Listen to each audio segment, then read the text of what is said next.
தாவூத் அலைஹிஸ்ஸலாம் அவர்களுக்கு தனிச்சிறப்பை நாம் வழங்கி இருந்தோம்.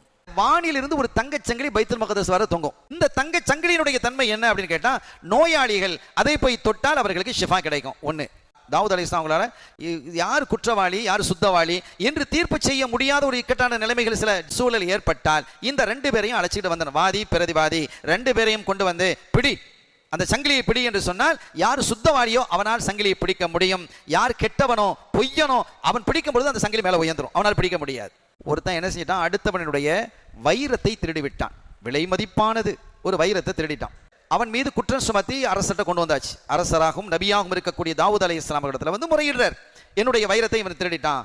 அவன் சொன்னா நான் திருட இல்ல திருடு நான் என்ற ஆதாரம் இல்லை. ஆனா இவருக்கால ப்ரூஃப் பண்ண முடியல திருடியதற்கு. ஆனா திருடியது அவன் தான் என்பது உறுதியாக தெரியுது இவனுக்கு. சங்கிலி பக்கம் வந்துருங்க அப்படின்னு வந்ததும், நாளைக்கு நீங்க 2 பேரும் அங்க வந்துடணும், பைத்துல் மக்தஸுக்கு வரணும், அங்கே வச்சு நான் முடிவு செஞ்சுக்கலாம் என்றது. 2 பேரும் நாளைக்கு வர்றாங்க. இவன் என்ன செஞ்சான், அந்த திருடியவன் இந்த வைரத்தை ஒரு களி அந்த கொச்சுக்குள்ள அந்த வைரத்தை வச்சு மூடிட்டான். அதையும் கையில் எடுத்துக்கிட்டு வர்றான். எல்லா மக்களும் குழுமி இருக்கிறாங்க. குழுமி இருக்கும்போது அந்த வாதி தாவூத் அலைஹிஸ்ஸலாம் சொல்றாங்க, போய் பிடி. அந்த வைரத்தை இழந்தவன் அவன் போனான், போய் பிடிச்சிட்டான். அப்போ அவன் தாங்கிறது உறுதியாயிடுச்சு.